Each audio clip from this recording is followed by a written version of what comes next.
Chapter 8, The Changing Weather. Learning Objectives. After reading this lesson, the children will learn about the role of the sun in shaping the weather, about the effects of weather on our ways of living. Weather is the condition of the air that surrounds the earth. What is the weather going to be today? This is a usual question. It bothers almost all of us. On many occasions, heavy downpour must have prevented you from going to school.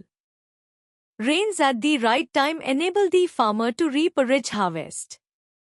A pilot has a trip in fine weather. In a cloudy or foggy weather, he is forced to cancel his flight. We all look up at the sky and wonder whether the day will be hot or cold, fair or rainy, calm or windy. What is that makes the weather change? मौसम वह स्थिति है जो पृथ्वी को घेरने वाली हवा की होती है। आज का मौसम कैसा रहेगा? यह एक आम सवाल है जो हम सभी को परेशान करता है। कई बार भारी बारिश ने आपको स्कूल जाने से रोका होगा।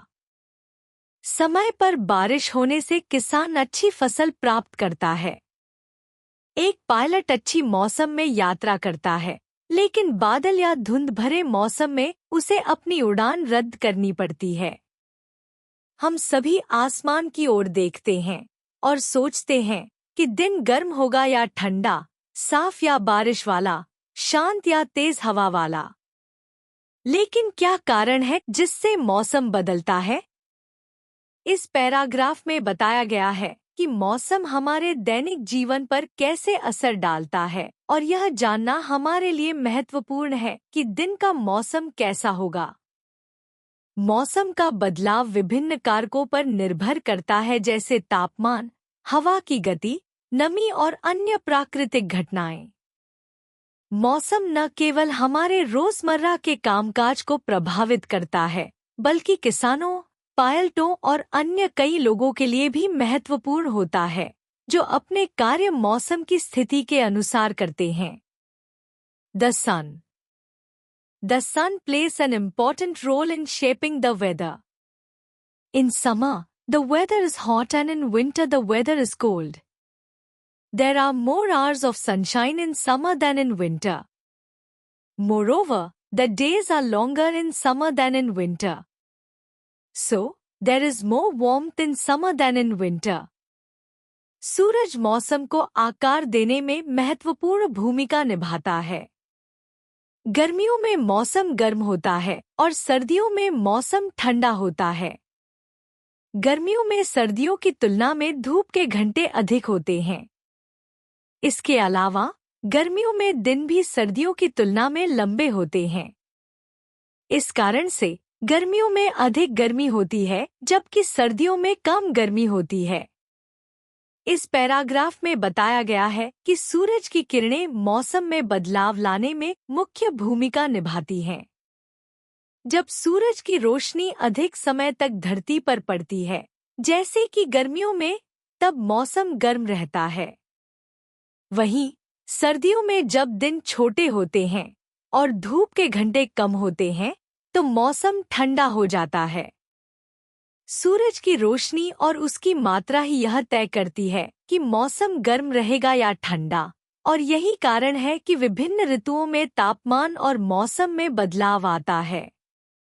Have you experienced that the morning and evening are cooler than the noon? It is because in the morning and in the evening we receive slanting rays of the sun. At noon, it shines directly overhead. क्या आपने अनुभव किया है कि सुबह और शाम का समय दोपहर से ठंडा होता है? ऐसा इसलिए होता है क्योंकि सुबह और शाम को हमें सूरज की तिरछी किरणें मिलती हैं, जबकि दोपहर में सूरज हमारे सिर के ऊपर सीधा चमकता है। इस पैराग्राफ में बताया गया है कि सूरज की किरणों का कोण तापमान को प्रभावित करता है। सुबह और शाम को सूरज क्षितिज के नजदीक होता है, जिससे उसकी किरणें तिरछी होकर धरती पर पहुंचती हैं।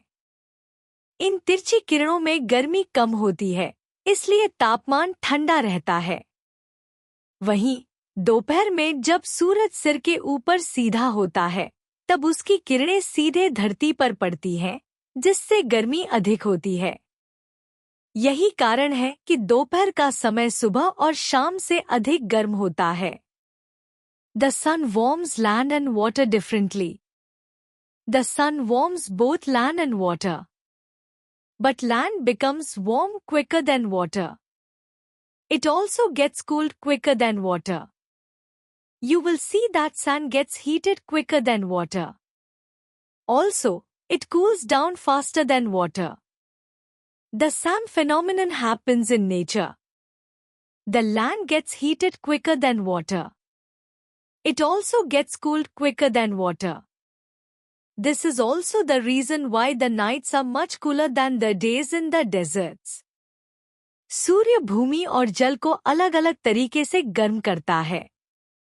सूरज भूमि और पानी दोनों को गर्म करता है, लेकिन भूमि पानी से जल्दी गर्म हो जाती है।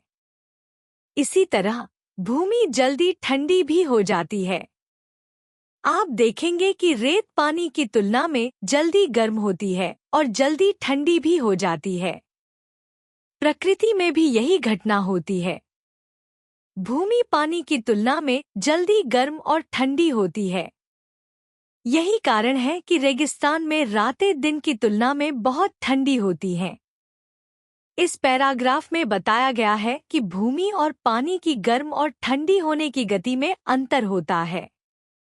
भूमि रेत की तरह जल्दी से सूरज की गर्मी को अवशोषित करती है और जल्दी ठंडी हो जाती है, जबकि पानी की गर्म और ठंडी होने की प्रक्रिया धीमी होती है।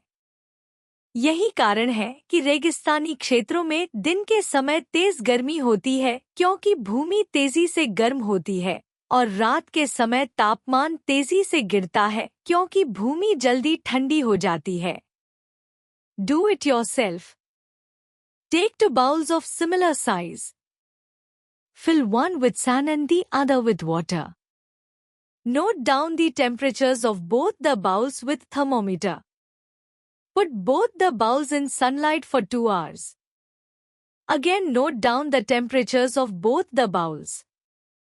What do you see? Which bowl is hotter? Now put the bowls in the shade for 1 hour. Note down the temperatures. Which one is now hotter? इसे खुद ही करें। एक जैसे आकार के 2 कटोरे लें। एक में रेत और दूसरे में पानी भरें। थर्मामीटर से दोनों कटोरों का तापमान नोट करें। दोनों कटोरों को 2 घंटे के लिए धूप में रखें। फिर से दोनों कटोरों का तापमान नोट करें। आपको क्या दिख रहा है? कौन सा कटोरा ज्यादा गर्म है?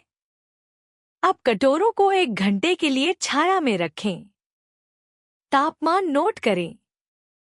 अब कौन सा गर्म है? Land and sea breezes. The phenomenon of warming of land and water differently by the sun plays an important role in nature. It causes the formation of land breeze and sea breeze. In daytime, the land warms quicker than the sea.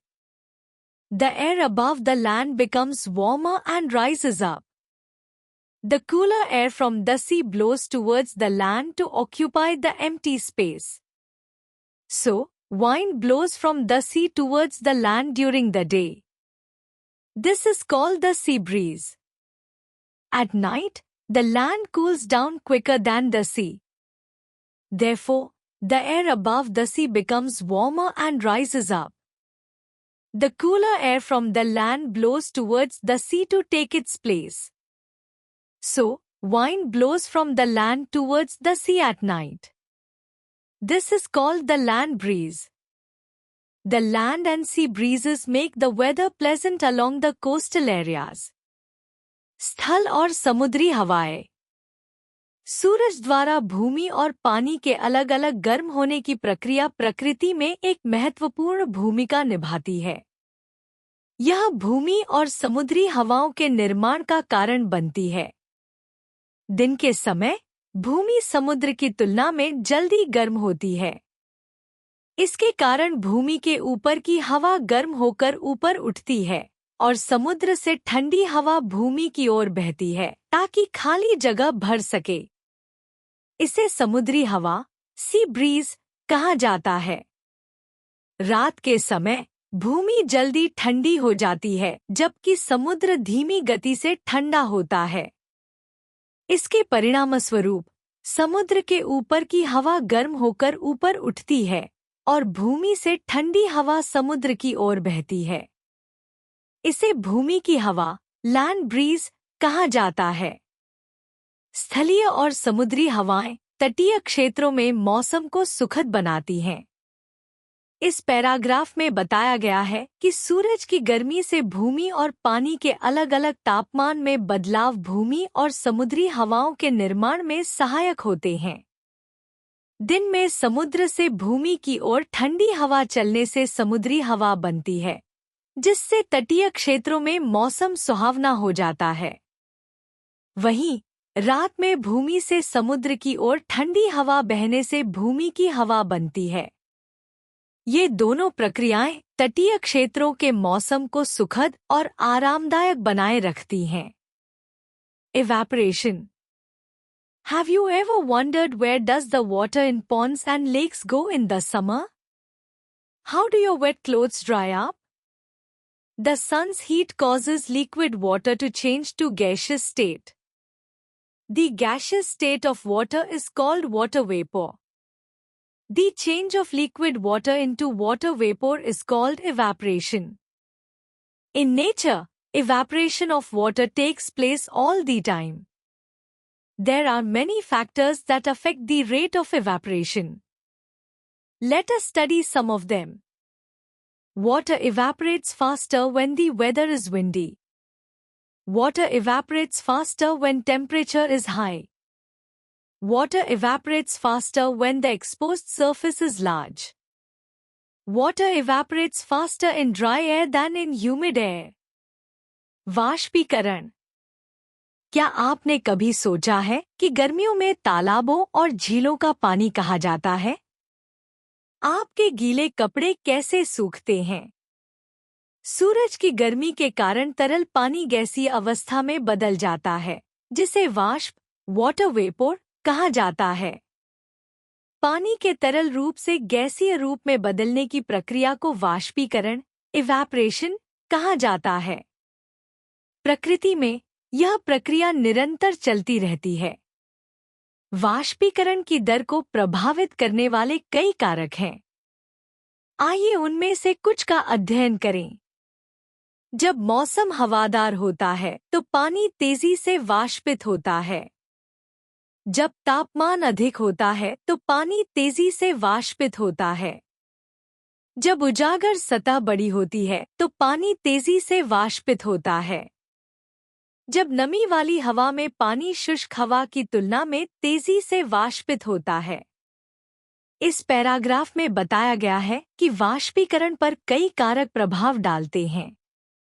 वाष्पीकरण की गति को प्रभावित करने वाले प्रमुख कारकों में हवा का होना, तापमान, सतह का आकार और हवा की नमी का स्तर शामिल हैं। हवा के तेज चलने पर वाष्पीकरण तेज होता है क्योंकि हवा पानी के कणों को तेजी से सूखा देती है।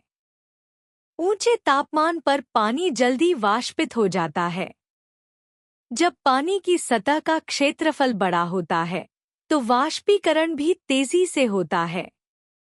इसके अलावा शुष्क हवा में, जो नमी रहित होती है, वाष्पीकरण ज्यादा तेजी से होता है, जबकि आर्द्र हवा में यह प्रक्रिया धीमी होती है क्योंकि हवा में पहले से ही नमी मौजूद होती है। इन सभी कारकों का अध्ययन करने से हमें यह समझने में मदद मिलती है कि वाष्पीकरण प्रक्रिया कैसे विभिन्न वातावरण में बदलती रहती है। Condensation. When water vapor cools, it forms tiny droplets of liquid water.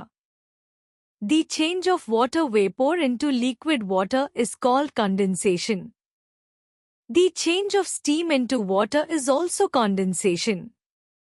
The phenomena of evaporation and condensation of water play an important role in the formation of clouds and rains in nature. संघनन। जब पानी की वाष्प ठंडी होती है तो यह छोटे छोटे तरल पानी की बूंदों में बदल जाती है। पानी की वाष्प से तरल पानी में बदलने की प्रक्रिया को संघनन कंडेंसेशन कहा जाता है। इसी प्रकार भाप स्टीम का पानी में बदलना भी संघनन कहलाता है। वाष्पीकरण इवैपोरेशन और संघनन की घटनाएं बादल और बारिश के निर्माण में महत्वपूर्ण भूमिका निभाती हैं। इस पैराग्राफ में बताया गया है कि वाष्पीकरण और संघनन की प्रक्रियाएं कैसे प्रकृति में बादलों और बारिश के निर्माण में सहायक होती हैं। जब पानी वाष्पित होकर हवा में ऊपर उठता है और ठंडी परतों में पहुंचता है तो यह संघनित होकर छोटे छोटे पानी की बूंदों में बदल जाता है। ये बूंदें आपस में मिलकर बादल बनाती हैं। जब बादलों में बहुत ज्यादा पानी इकट्ठा हो जाता है और वे भारी हो जाते हैं तो बारिश के रूप में धरती पर गिरते हैं। इस प्रकार वाष्पीकरण और संघनन का चक्र प्राकृतिक जल चक्र को पूरा करता है, जो पृथ्वी पर जीवन को बनाए रखने में अहम भूमिका निभाता है। Clouds, when water from the land evaporates, it goes high up into the air. There it cools and condenses on dust particles to form droplets of water. These droplets of water come close to each other and form large group of water droplets. This large group of water droplets is called a cloud. बादल जब भूमि से पानी वाष्पित होता है तो यह हवा में ऊपर उठता है। वहां यह ठंडा होकर धूल के कणों पर संघनित होकर पानी की बूंदें बनाता है। ये बूंदें आपस में मिलकर पानी की बड़ी मात्रा बनाती हैं, जिसे बादल कहा जाता है।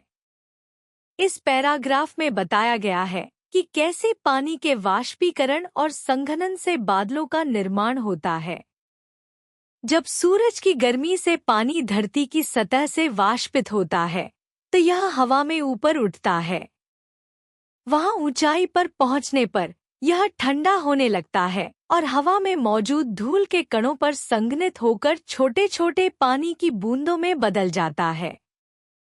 ये छोटी बूंदें धीरे धीरे आपस में मिलकर बड़ी मात्रा में पानी की बूंदें बनाती हैं, जिससे बादल बनते हैं। बादल वास्तव में पानी की बूंदों का एक समूह होता है जो बारिश का मुख्य स्रोत होते हैं। जब ये बादल भारी हो जाते हैं तो बारिश के रूप में पानी धरती पर गिरता है, जिससे प्राकृतिक जल चक्र पूरा होता है। Rain, when the droplets of water become too heavy to stay in the clouds, they start falling on the earth in the form of rain. बारिश जब पानी की बूंदें बादलों में इतनी भारी हो जाती हैं कि वे वहां ठहर नहीं पाती तो वे धरती पर बारिश के रूप में गिरने लगती हैं। इस पैराग्राफ में बताया गया है कि बारिश कैसे होती है। जब बादलों में पानी की छोटी छोटी बूंदें आपस में मिलकर बड़ी हो जाती हैं तो उनका भार इतना बढ़ जाता है कि वे हवा में ठहर नहीं पाती। तब ये भारी बूंदें गुरुत्वाकर्षण के कारण धरती की ओर गिरने लगती हैं। यही प्रक्रिया बारिश कहलाती है। बारिश प्राकृतिक जलचक्र का एक महत्वपूर्ण हिस्सा है और यह धरती पर पानी की आपूर्ति सुनिश्चित करती है। During the day, everything absorbs heat. This heat is given out at night. Grass, leaves and flowers give out heat quicker than other things. Thus, they become very cold. When moist air touches them, some of its water vapor condenses to form shining droplets. These shining droplets appear on the leaves, flowers and grass. They are called dew. We usually see dew in the morning after very cold night. ओस दिन के समय हर चीज गर्मी को सोख लेती है। रात में यह गर्मी निकलने लगती है। घास, पत्तियां और फूल अन्य चीजों की तुलना में तेजी से गर्मी छोड़ते हैं और बहुत ठंडे हो जाते हैं। जब नमी युक्त हवा इनको छूती है तो उसमें मौजूद जल वाष्प ठंड से संघनित होकर चमकदार बूंदें बन जाता है।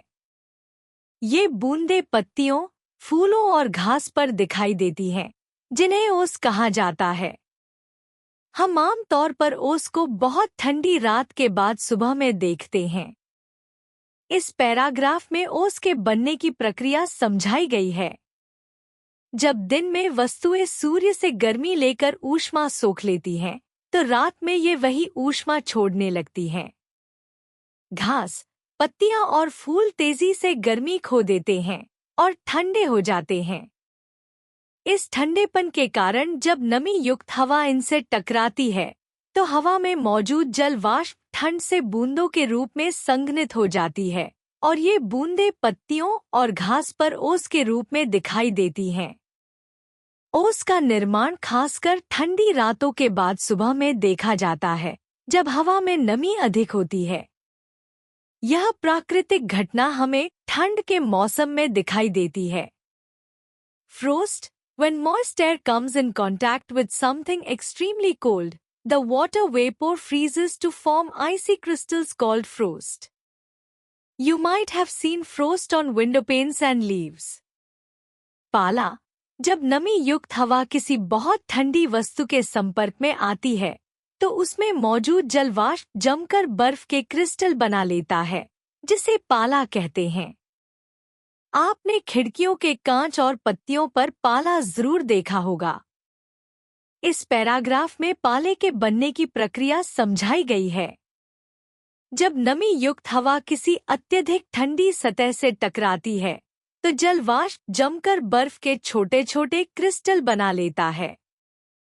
यह प्रक्रिया विशेष रूप से बहुत ठंडे मौसम में होती है, जब तापमान इतना गिर जाता है कि पानी सीधे ठोस अवस्था में बदल जाता है।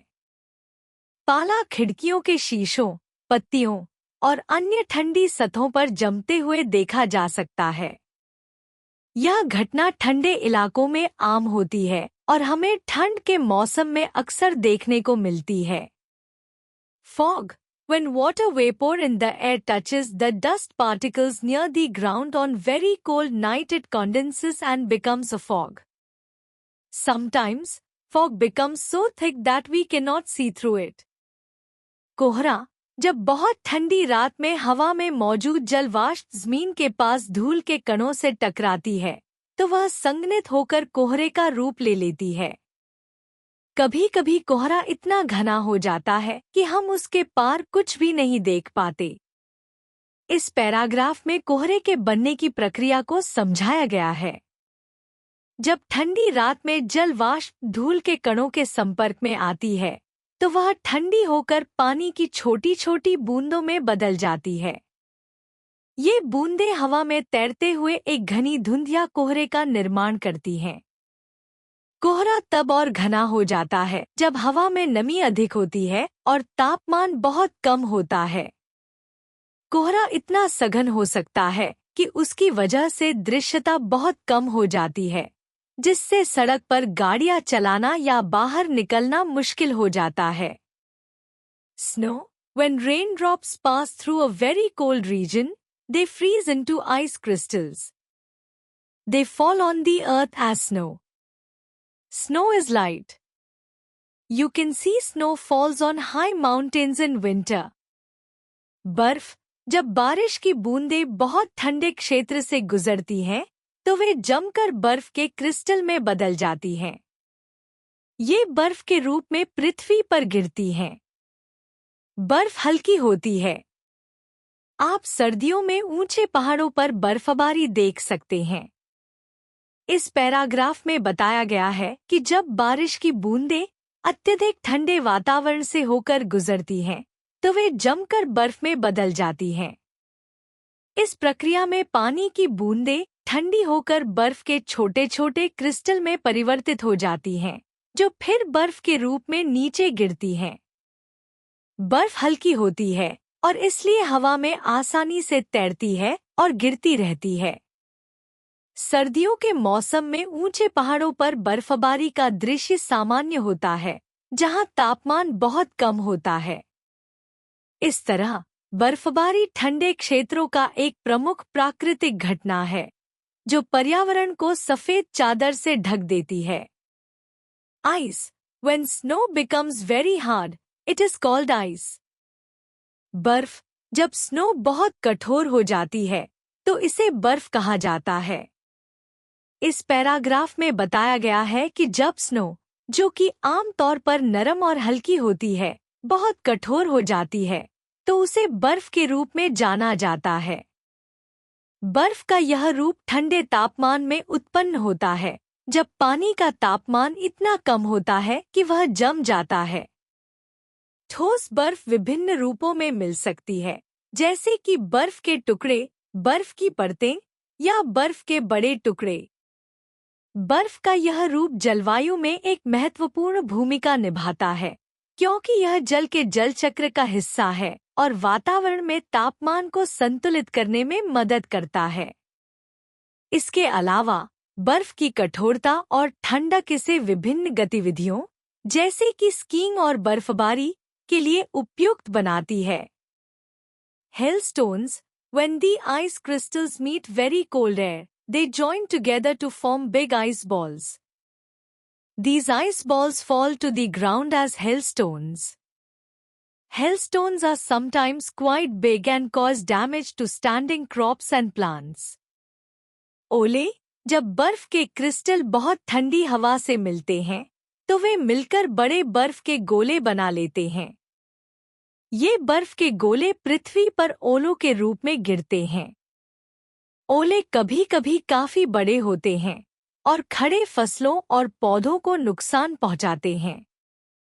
इस पैराग्राफ में बताया गया है कि जब बर्फ के छोटे क्रिस्टल ठंडी हवा के संपर्क में आते हैं तो वे एक साथ मिलकर बड़े बर्फ के गोले बना लेते हैं। यह प्रक्रिया तब होती है जब बर्फ के क्रिस्टल ऊंचाई पर ठंडी वायु की परतों में उड़ते हैं और एक दूसरे के साथ जुड़ते हैं। जब ये बड़े बर्फ के गोले धरती पर गिरते हैं तो इन्हें ओले कहा जाता है।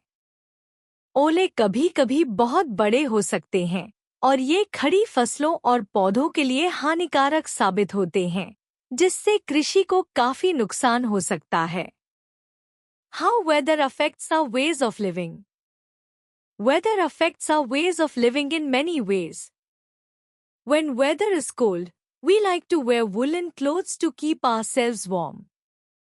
We use radiators and heaters to keep our houses warm. We like hot drinks such as coffee and tea. When weather is warm, we like to wear light cotton clothes to keep ourselves cool. We use fans, coolers and air conditioners to keep our houses cool. We love to drink cold water and cola several times a day. मौसम हमारे जीने के तरीके को कैसे प्रभावित करता है? मौसम हमारे जीने के तरीके को कई तरीकों से प्रभावित करता है। जब मौसम ठंडा होता है तो हम खुद को गर्म रखने के लिए ऊनी कपड़े पहनना पसंद करते हैं। हम अपने घरों को गर्म रखने के लिए रेडिएटर्स और हीटर का उपयोग करते हैं। हमें गर्म पेय जैसे कॉफी और चाय पसंद आते हैं। जब मौसम गर्म होता है तो हम खुद को ठंडा रखने के लिए हल्के कॉटन के कपड़े पहनना पसंद करते हैं। हम अपने घरों को ठंडा रखने के लिए पंखे, कूलर और एयर कंडीशन का उपयोग करते हैं। हमें दिन में कई बार ठंडा पानी और कोला पीना अच्छा लगता है। इस पैराग्राफ में बताया गया है कि मौसम का प्रभाव हमारे जीवन के कई पहलुओं पर पड़ता है। ठंडे मौसम में हमें ऊनी कपड़े पहनने की आवश्यकता होती है और हम अपने घरों को गर्म रखने के लिए विभिन्न उपकरणों का उपयोग करते हैं ताकि हम आरामदायक महसूस कर सकें। गर्म पेय हमारे शरीर को गर्म रखने में मदद करते हैं। दूसरी ओर गर्म मौसम में हम हल्के कपड़े पहनते हैं और अपने घरों को ठंडा रखने के लिए पंखे और एयर कंडीशन का उपयोग करते हैं। इससे हमें ठंडक महसूस होती है और हम ठंडे पेय पदार्थों का आनंद लेते हैं। मौसम के इस प्रकार का प्रभाव हमारी जीवन शैली और आदतों को निर्धारित करता है। जो हमारी सेहत और भलाई के लिए महत्वपूर्ण है। Weather also affects the ways of living of animals and plants. Many animals such as frogs, lizards and salamanders go for a long sleep during extreme cold or hot. This phenomenon is called hibernation. Similarly, many plants shed their leaves in cold weather to protect themselves against cold. मौसम जानवरों और पौधों के जीने के तरीकों को भी प्रभावित करता है। कई जानवर जैसे मेंढक, गिरगिट और सलामेंडर अत्यधिक ठंड या गर्मी में लंबे समय तक सोते हैं। इस घटना को हाइबरनेशन कहते हैं। इसी प्रकार कई पौधे ठंड के मौसम में अपने पत्ते गिराते हैं ताकि वे ठंड से खुद को बचा सकें। इस पैराग्राफ में बताया गया है कि मौसम का जानवरों और पौधों पर भी गहरा प्रभाव पड़ता है। जानवर जैसे मेंढक और गिरगिट ठंड या गर्मी के दौरान अपनी ऊर्जा को बचाने के लिए लंबी नींद में चले जाते हैं, जिसे हाइबरनेशन कहा जाता है। यह एक प्राकृतिक प्रक्रिया है जो उन्हें कठोर मौसम से बचाती है। दूसरी ओर पौधे ठंड के मौसम में अपने पत्तों को गिराकर अपने आप को बचाने का तरीका अपनाते हैं। यह उन्हें ठंड के प्रभाव से बचाने में मदद करता है और उन्हें ऊर्जा को संरक्षित करने का अवसर देता है।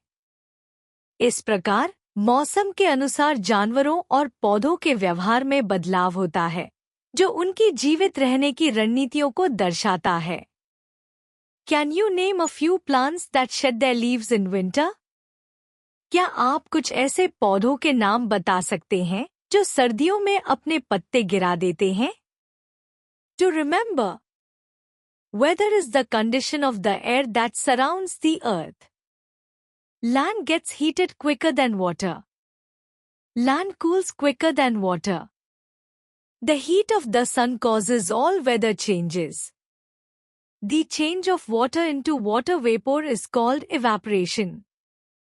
The change of water vapor into water is called condensation. याद रखने के लिए, मौसम वह स्थिति है जो धरती के चारों ओर के हवा की होती है। भूमि पानी की तुलना में तेजी से गर्म होती है और जल्दी ठंडी भी होती है। सूरज की गर्मी सभी मौसम परिवर्तनों का कारण बनती है। पानी का भाप में बदलना वाष्पीकरण कहलाता है। जलवाष्प का पानी में बदलना संघनन कहलाता है। इस पैराग्राफ में बताया गया है कि मौसम और इसके प्रभावों को समझने के लिए हमें कुछ महत्वपूर्ण बिंदुओं पर ध्यान देना चाहिए। मौसम की स्थिति वातावरण के विभिन्न कारकों से प्रभावित होती है, जिसमें भूमि और पानी का तापमान प्रमुख है।